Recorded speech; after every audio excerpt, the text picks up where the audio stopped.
They go back since bowl cuts. He's Dave. He's JR. Two grown men who can't get enough of each other. It's Hangin with Homie. Let's start the show.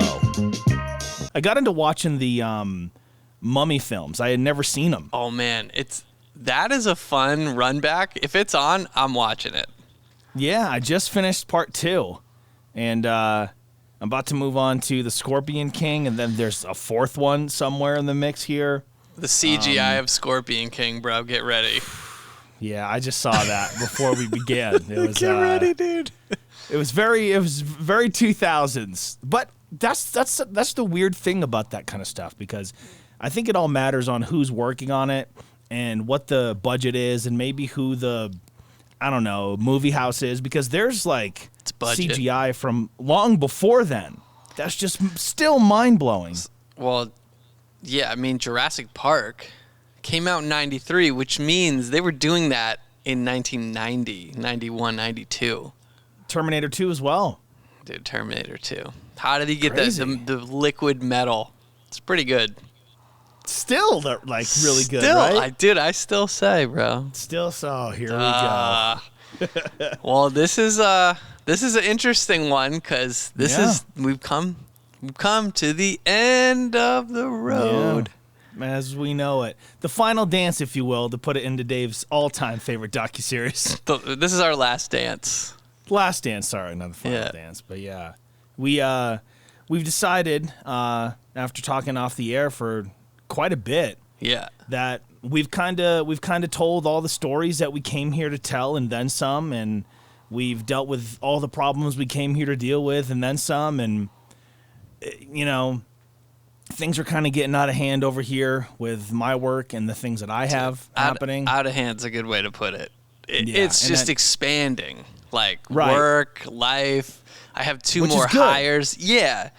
And I'm glad that we kind of came to like a mutual, like we had a feeling, and we're like, all right, well, let's just keep going until we, that was the goal from the beginning, until we feel like it's run out of steam.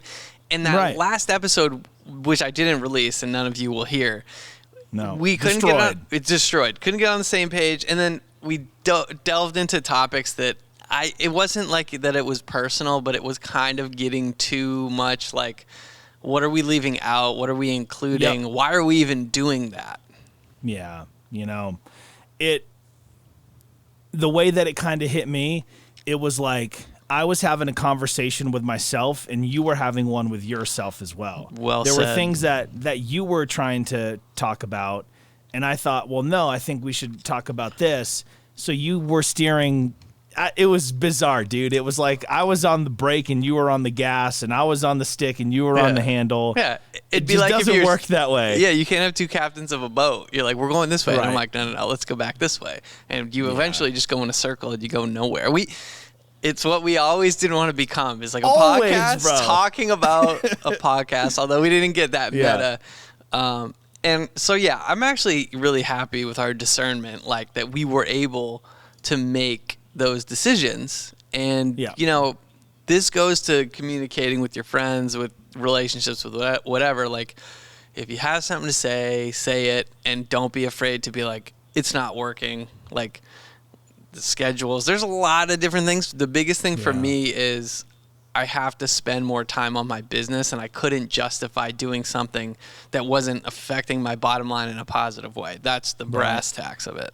Yeah, no, that's fair, dude. And I began crossing this road where I just cut some format center shifts out of my weekly work routines, because it was taking away of me from having any time just for me or for a relationship that I'm trying to rebuild and protect and all that kind of stuff. And it was it was a little too tiresome, to say the least. So, but I will say this, it feels good to both of us to be on the same wavelength, because it's like our friendship isn't worth ruining over any fun conversation, right, that we decided just to do just because we could and because it would be fun. But the moment that it's not fun, it becomes work. And if anybody's hearing my voice right now, I'm sure they can relate to that. Yeah. Well, and also your job is to talk. So to talk for another hour or so every week, that's tough. And you said it really well before we even jumped on here. You were like, yeah, dude, like you got to have time for yourself. And I realized that one time when we didn't record on a Sunday, I was like, wow, I have from 4 o'clock until, this is nice because I closed the shop early. And I said, I need at least this once a week. Yeah. And so it's important. It's important. And you can listen to all the Gary V sleep when you're dead and you're this and you're that, but it's like, sure, I understand working hard, as well as Dave, obviously. Just look at all the things that he's been able to accomplish and that I've been able to accomplish for that matter. It gets to a point where, you know, even though this was for us, it wasn't just necessarily for me. And you got to have time for yourself to do the things that you want to do, even if you don't want to do anything. Even if you want to do, you just like randomly on a Sunday, you go, I'm going to watch the Mummy franchise. And you decide to do that, and then you right? have an accidental nap. Like I finally had one of those. I was like, oh, dude, this was great. Like I had one on the way back from Boston, was down there last night with Ryan and Matt, and we saw this show and got up early this morning, walked to the bus, and I sat down and I just like fell asleep on the train. Boom. Nice and smooth. Man, those train rides are smooth, and the bus for that matter. Yeah. So from Boston, we're just trying to make more time so we can make better, honestly for me, so I can make better content, do better work, and find that balance, the ever elusive work-life balance. I don't know how to do it yet, but I feel like this is a step toward that. Yeah. Has there ever been anybody in the history of ever that has mastered the work-life balance ever? I don't think so. But it's such a... And then if you get really philosophical, are we even supposed to have balance? What is balance? You know, like, is it... Maybe it's over... Why? No, where is balance? Is it over, you know, I think, a 10-year span? Does it just balance out over time? Like, over a year... a week? I don't know. A day? It's impossible. Yeah, I'm sure eventually it does. Yeah. But I'll tell you, man, it feels good to drop some of these weekend shifts. I bet, I'll tell you man. that. How many shifts did you have at your peak? Well, I was on the air, so let's call it seven days a week, okay? 7 days a week in Denver. Damn. Okay? And... Saturdays, I'm doing Baltimore Saturday morning, hits Saturday afternoon, Sunday, Nashville afternoon, and then Sunday night, country Denver, nighttime. Yikes. And honestly, there's a lot of people within this company that do a lot more shifts than I do. And no disrespect to them, you can definitely hear it. It's very like... Here's my 25% for this. Here's my 25% for that. And I'm just not built that way. Anything that I do, it has to be great, which, you know, ultimately leads to why we're going to close the door on this for now. That's a good transition, yeah. Yeah, it was just like I would get to the end of the week after feeling like, man, I just had some kick-ass shows. I made some kick-ass content. I did this interview here. Oh, I had time for myself there. And then it's like end of the week. You're waiting for the logs to arrive, which if you're not in the industry, the log is essentially the music where it combines with all of the ads and the sweepers and stuff. So basically your full 24-hour clock.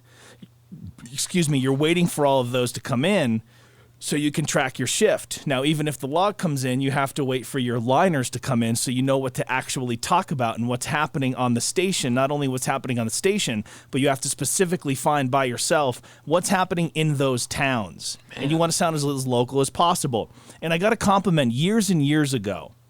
And somebody told me, and I don't know what the word is for it, but they said, you have no accent. So you could go on the air anywhere in the world. It's called non-regional diction. Right, yeah. Unless I get angry, Bob, and then it starts to I get fired up, guy. Let me tell you what, pal. Yeah, especially I've been watching all these Mark Wahlberg films lately, so it's coming out of me. Jeez. But it's like you're waiting around, and it's like, can I manage my time? Sure. But in the time that I have allocated to this, you're having to depend on other people to get these things done. And full transparency, one of the shifts wasn't even paying me. I was doing it as a favor. Yep. And I was just like, nope. I just like had to finally say, you know what? I'm getting too stressed out at the end of the week. and it's affecting my beginning of the week because I'm dreading the end of the week. And then it's like, and then on Sunday I'm going to record with Dave, but then I know it's going to take him a while to put this together. And then like even just the time to process the show and export the show and post the show, it's like a lot of people, I think you can speak on this a little bit more. They don't understand even what goes into just a 1 hour program a week. But even with no prep, no nothing. Just speak to minimal, the amount of time. This is the most minimal editing. All I'm doing is syncing up our clips. I added a graphic, and then I throw the intro in the beginning, and I level the basics. I'm not doing a bunch of cutaways, none of that. And then that process probably takes me an hour, hour and a half. Export takes 3-4 hours because this is a 4K show and 4K it's like video, right? 25 gig file, so huge file. Yeah. And then what I try to do is overnight I'll like hit upload and leave my computer on. But if I had to do it during the day, I couldn't use my computer because it's using so much processing. So it's like an 8-9 hour process, and then I got to do it again for the vertical. So I'm send to me so I can make us the shorts. Right. And then the fastest way is just the audio. If you're audio only, it's actually way, way, way easier. So that's just one more thing. But then upload to Spotify, tag, do everything on YouTube, do a thumbnail, which I hadn't been doing. It was just pick the best picture. Yeah. So if you guys, I encourage anyone to do a podcast, but the most minimal, and I have 16 plus years of editing experience, is still going to take you 8 to 10 hours. Yeah, it's going to be every bit, like every part of that part-time gig to pull this off. It's not like a casual thing that you can address on the side. Now, an interesting point that you brought up was if you're doing audio only, that significantly lowers expectations. Is a podcast about sports cards or something involving our friendship or some random hobby you happen to get into? Is that something that you would explore audio only down the road, or do you think we're at a point where the visual has to be a part of it? I think the visual has to, because everything, sports cards, you can't only describe a card so well. You have to really explain what's you'd have to be really, really good. So it has to be visual. You could maybe get away with posting, doing a 10 image carousel, posting the pictures that you're talking about, but it's such a visual medium now that you'd have to. And I'm like you. I got to go 110% on whatever I'm doing. Even when I said, hey, I'm going to do the minimum amount. I'll do it the best, but I'm not going to add B-roll this. And we had some episodes where we did that. I remember I had the wave at the bottom of the screen. And that was cool, but it was adding 3 hours of processing. Yeah. And I'm it's cool, but how cool is it? It's cool that we can do it. Just because you can especially when doesn't mean you should. Yeah, totally. And when the average person is watching it for 9 minutes, was that 3 hour export really worth it? Which we appreciate any amount of the minutes, and of course, I know that some of you will be bummed, but we went back and forth. Do we do an episode? Do we do a post? And we felt let's just get on here one more time. Let's just put a bow on it and just leave no sour grapes, because I know you and me both have had shows that we wish they continued and they just end abruptly. And you're like, where's the next episode? What? Yeah. What happened? Yeah. Yeah, it's look, we're not dead, okay? We're very much here. You're going to still see us online. Yeah, absolutely. And even in person, you can still listen to me. Coming in the shop. 6-7 days a week. 7 days a week, dude? Yeah. Yeah, you can see Dave 7 days a week. You could get sick of us if you tried.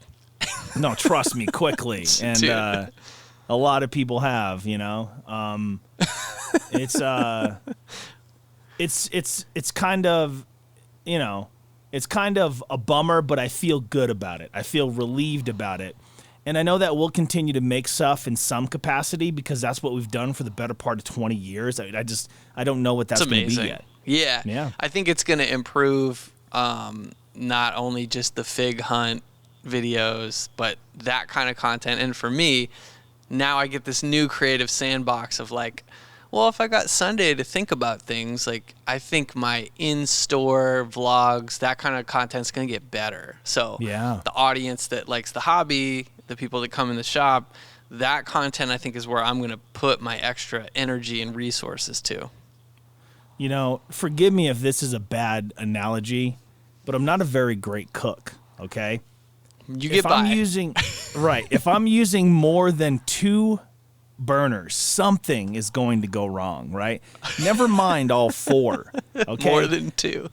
Right. If there's 1, I'm in there. I'm doing pretty good, right? But if there's more than 2, I'm having a hard time, and I will always burn something.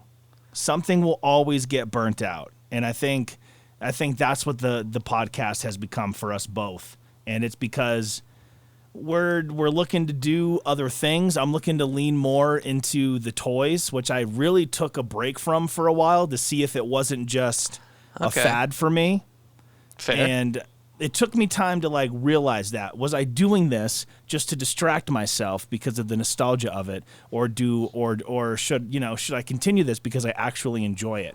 So after taking like some time away from making any kind of content, really, even from work, I was going to say, toys, for myself, I started, JR, we need more stuff. And I would do my things for work, but I couldn't do anything for myself because I wanted to make sure it was something that I wanted to continue with. And that's where you're going to see the majority of my time go towards. It's going to be toy hunts. It's going to be figure reviews. It's going to be predominantly me trying to get out and about in the community and meet people and try to find cool stuff. And I just had this happy accident happen this past week where I bumped into the Monday Night Wars Wave 3, the Elites, and the actual SummerSlam shipper, which it seems like every quarter of the year there's a new shipper that comes out.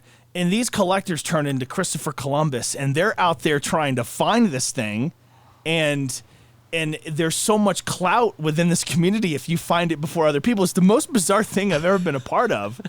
And I happened to stumble into it, and I filmed this mini, like, I don't know, 1:10. I couldn't cut it down anymore. And videos just popping off for me right now on YouTube, on TikTok, on Facebook. That's the one. I texted you. I said, dude, is this right? Do you have this many comments? Like, what's going on?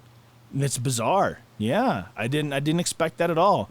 Basically, what I expected to get out of that, because again, when I captured the stuff, I was still in the mindset of, I don't know if this is something that I'm going to continue, but I needed to make content for the shop to earn my keep, so I can keep that split, right? That favorable split. And I picked up the wave, and I filmed the wave. I showcased it, the figures. I built the 5th person, Flip 2 at the shop, gone. And kept the ones that I wanted to keep. And then I said, you know what? That's right. I did film some stuff when I was in the store. But it was very minimal because I couldn't believe I saw it. So I literally dropped the phone. Just like, I need it. Yeah, no, really. It was like a kid crawling towards a candy bar. It was just, Dave, I lost all functionality of my body because of the figures. And then I grabbed some clips at home of head swap that I did. And you know, I couldn't sit here and dissect and tell you what the formula was that made this so good. Sometimes, you know, you hit it out the park. Sometimes you just get on base. But I wrote out my VO like I normally would. But when I captured it, I didn't read it. And I'm usually pretty good. I've been in broadcasting 10 years. I can pretend that I'm coming up with what I'm saying on the fly pretty well. But this time I just watched it and I just talked about it. And there was something like more authentic about that and less polished about that. And maybe even a little, I want to say less professional, right? Because again, it's just like first person with a voice over it. But I don't know. I felt like it was relatable. I'm pretty pumped about it. That's more authentic. It's an intangible thing. Like you couldn't describe it or put your finger on it. But when somebody engages with the content, they hear it. Yeah. And you're, in the other way, you're doing such a good job to make it sound authentic, but you know, it's because you know the whole time that it's a script. Right. Yeah. Just a little bit different. I don't know. I just saw the video. I was like, dude, he's into this. This one is flying. Yeah. And people kept talking to me about it. I couldn't believe it. I'm like, what? And I'm like, well, perfect timing for this to happen, because in 3 days' time from us recording this last episode, I'll be headed out to L.A., turning 38 at Universal, and I'm going to be filming quite a few different toy hunts. So, dude, 38, my friend. You're going to be joining the club. Man, has it been tough? No, not for you. You're doing fine. No, I'm doing all right. You're all right. The back, you already know about that. Nothing changed. Yeah. Well, hey, your back is like vastly improved now. Yeah, surprised, dude. Honestly, I have days where I don't think about it, which is how nice phenomenal. is that? Yeah, some days it's a little like, oh man, this is a little, what's going on here? And then I'll stretch and I'll move and I'll be okay. But I've been really working out hard, man. I've been with my trainer twice a week. I'm in there 3-4 times a week. Strength training typically twice. Cardio typically twice. And just honestly, my goal was to stay with the trainer until my 38th, and then I wanted to switch to a boxing gym. Dude, oh, here we go. That's exciting. Yeah, just as like a different challenge, a different form of working out, and punches is something that I couldn't do before I got my back worked on, because I couldn't move my hips that way. It would take me to my knees. Yeah. Well, it's the worst. That's about to be the greatest cardio workout. I mean, you already did wrestling, so you already know. Yeah. Plus, I'm sure Nick will have plenty of tips for you. Yeah, I'll be trying to FaceTime him out in Germany. Brook City. Yeah, hey, I want a class. Let's do a class together. Yeah, can we like shadow box on Zoom? He said that he's in, and he told me what gear to get, and I can watch the class and join in. It'd be kind of cool, I think. That's legit. Yeah, so it's new stuff, you know. It's like just time. It's all just time. Yep, and you said it well in the beginning. Like, you and me are gonna keep obviously talking and friends. We're gonna be friends another like till we're mad old, dude. Yeah, bro. Like 38. Yeah, right. Until I turn 40 and we go back to Vegas. Okay. I'm down. That sounds fun. That could be sick. Yeah, The Hangover Part 4 or 5. Basically. I don't know how many parts there are. Me and Dave's second night there, we had every intention of going back to the crib, the hotel, cleaning up, getting fresh, new clothes, and then we each just made the mistake of laying down for a minute. And then I look over, I'm like, Dave's asleep. Okay, I'm asleep. And then we were out for the whole night. Dude, in our clothes. We were ready to go to the club, dude. Yeah. And we just didn't. Imagine what it'll be like when we're 40. It'll be so much funnier. It will be. We'll just be like, all right, no going to sleep. Just stay up the whole day. The whole time. We'll just get there at night. We'll get off the plane. We'll go straight to the club, and then we'll like sleep the next day. Yeah. I think at that point, I had never experienced dry heat like that. I've never visited the desert before. Yeah. And now that you've been to Phoenix and, LA, I'm sure you're like, oh, I remember this. Yeah. I mean, here in Denver, it's really dry, dude. And it's been over 100 for like consecutive days. Yikes. And it takes it out of you. Even if you're out and about just running your simple errands, just the heat and how dry it is, like you get home and you're just like, I need to down like a gallon of water right now. It's tough. It's been hot here, humid, in the mid to high 80s, which is arguably, I think a lot of people would agree, like worse than 100 dry. So you're just like, oh, my shirt's already wet. I've been standing outside for 5 minutes. Like, what the heck? Yeah. I mean, you kind of just like, in those temperatures, you're like, okay, everybody's going to look like there's no way around it. Just keep pit swains, back sweat. You can't fight it. Keep the deodorant in a bag. Keep some water close by. The coconut water helps to hydrate. Yeah. Do that. Do you see they're selling all over deodorant now, not just for your pits? What are you gonna do? Just like it's for everywhere. They go, well, look, if your armpit sweats, so do your knee pits. I mean, okay, good point. Yeah, I mean, I suppose so, but I've never rolled on the back of my legs. You feel weird, dude. It's weird. Maybe a spray. Yeah, they have it for both. They got the roll on and they got the spray on. It's an all over OBO.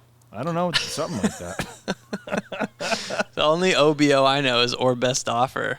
Oh, look out now. Oh, hey, had some kid trying to comp me on some cards again. He's like, oh, well, look, this sold for $50. I'm like, okay, cool. Yeah. He's like, yeah, it's got bids. He's like, so what would you do? I'm like, what it says on the sticker. Oh, he's like, oh, but I'm like, dude, go buy it down the street. Oh, that's right. You can't because nobody has this card down the street. Well, buy it on eBay. Go ahead. Dude, I'm not stopping you. Well, what do you do on the card? What are we talking about? Yeah. What will I do? You'll pay what it costs. Or the next guy who comes in during football season, because we both know Sam Laporta is like one of the top tight ends in the league. We'll come in here to Gem 10 and buy it at the price I want. And it'll be a deal because that's going to go up. So, right. Dude, you can't outsmart me. Come on. I'm in the shop. This is what I do all day. Yeah, come on, man. You can't bullshit. You know that. Yeah, exactly. I'm the ultimate. Yeah. Man, that's so funny. Man, I know we've talked about this before, but I rarely see that. And it's got to be so annoying to deal with. I know, for example, recently we hosted a buying event specifically for wrestling money toys. In your bank, right? Yeah. Sweet idea. And yeah, I thought it was pretty fun. And they even went the extra mile. They printed out custom T-shirts with the money in the bank, and it was all how it was changed, and it was kind of sweet. It didn't go well. Interesting. Yeah, there were a few people that came in and did some pops, right? But pops just suck. They sit and Funkos? They rotate. Yeah, and they'll come in.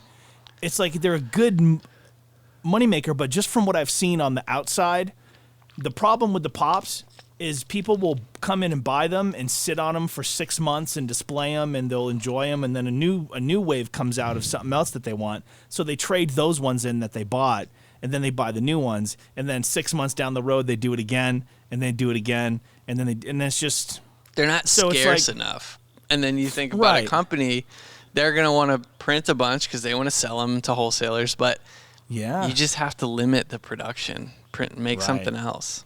Yeah, well. You know, it's such an interesting thing. You know, there's always so many of them. But yeah, it's just over and over and over again. And anyhow, this one guy comes in with his son, and they're like, yeah, we got about 200 Mattels. And I'm like, oh, sick. Okay. And of course, that was like around the time I had to leave. I had to bring somebody to the airport. But I was able to be there when they brought them in. So let me break this down for you, okay? And the point that I'm going to get to here is people on your side that are trying to purchase from you are trying to spend nothing. Yes. And obviously the shop is trying to not spend a ton to purchase it, right? Same boat for you. So little Jimmy, we'll call him, comes in with his father, Randy, and they got a box of 200 Mattels. WWE figures, basics, elites, ultimates, and basically all the accessories that came with these figures were all just in random bags. So they probably wouldn't have known what goes with what, but I would have had to have sit down for a few hours and figure out what accessories go where, right? So the kid comes in and goes, yeah, I want to buy a dirt bike. And I'm thinking, you're not going to buy a dirt bike off selling off these toys here. And out of all the figures, I'd say about 70% of them were basics, which people really aren't going to buy, right? Unless it's for a head. So I was like, put those down the lowest. The rest of them, I'd say, were elites, and some of them were sucky. Some of them I thought were cool. 3 of them I put to the side for myself. And then there were, I think, a handful of ultimates. It came down to, I was like, Tiz, don't pay more than $100 for this, because these basics are going to sit here forever. Nobody's going to buy them. You're going to have buyer's remorse. Yep. Right, you'll have buyer's remorse. I go, the elites will move, and the ultimates will move. Where the cool content part comes in is I can do an overhead shot organizing all this stuff. Yeah. Right? That's the fun part. And I even filmed what I hope would be the buy, so I could have got 2 pieces out of it. Tiz tells me he went all the way up to $200 cash, and they said no. They wanted $350 for all that stuff. And I'm like, dude, you would have lost on it. You wouldn't have been able to make that much back, not even close. Yeah, because even if you do the quick math on 200 figs, you said? Yep. All right, so this is how I usually do it now. I'm just buying the plastic when I get cards, and it's 40 cents a top loader. So I'm like, okay. So I'm just counting them up. So we've got 350. So it's 175 per figure. So something like that. You have now, and this is if you would have to sell them all. That's the thing that people don't get. That's the tough part. If I could sell them all tomorrow, I might do it. But that means you have to sell each figure for a minimum of like $3, a minimum. Well, that's what I'm saying. The basics would be at least 3. Right. But then there's no real margin on those at all. Where you're hoping to get your margin is with the elites and the ultimates. And let's talk about how much time, like you got into at the beginning. It's just going to take time. If it wasn't going to take a bunch of time and I knew I could call somebody and be like, hey, I got this group of wrestling figures, come in and buy them all, I might do it. But all that time to organize them, to price them, to list them, on and on and on. It's like, dude, you walked in our shop. I give people this whole spiel every time. I got lights, I got bills, I got AC. What? Yep. Yeah, it was such an interesting thing, man. And I was kind of bummed that he didn't get them. But then I was like, look, a bunch of them were broken. And then, again, the majority of them were basics, which are made for kids to just smash together like rocks. You know what I mean? Yeah. So it's like there's this huge pile, but then there was this other stuff over here where it's like, okay, we might be able to make something with that. But that's just those are the strokes, as they say, you know? That's the way it goes. The breaks, right. So we thought about doing it again for SummerSlam. Right? Doing a similar thing. But maybe you can help me come up with a name for that. Okay. We gotta workshop this. That's a good idea. Yeah. So I'm trying to come up with something cool, and I think we might try to do a buying event again. And then we're gonna do a watch party after, which should be pretty cool. I gotta watch that, yeah. SummerSlam's gonna be sick, dude. One of the majors. Yeah. Yep. Well, dude, that's all I got, man. I'm tired. That's all I got. I feel you. All I got is $5, as our friend would say. It's a story not for this. No, not at all. Well, look, man, it's been great. I'm looking forward to what's next for you. I'm looking forward for what's next for me, and then whatever we decide to get into down the road, I'm sure it's going to be dope. Thanks for all your time, all your hard work on this, and I very much appreciate it. I tell you it all the time. All the time. It's nice to hear, man. Look, likewise, you put in the time as well, the energy, the ideas, the charisma, like having the know-how to do the audio. It's a team effort. I mean, it's cliche, but neither of us can do this by ourselves. No, not at all. I still say I'd love for us to get AV Club jackets, because that would be pretty cool. Okay. But maybe when it cools down, because it's too hot right now. That's summer. It's a college football season by. Yeah, no doubt. Well, thanks for listening. Thanks for watching. Thanks for hanging out with Dave and I, hearing our stories, hearing us complain, hearing us hype each other up, just anything, it's fascinating to me that people care enough to come back and listen every single week. And that was the only hang up about this whole thing. Well, we're going to disappoint some people, but that's okay. There's literally an entire work week of our conversations on the internet that you can access at any time. So for Dave, my name is JR. Please remember, it's cool to be you. Peace.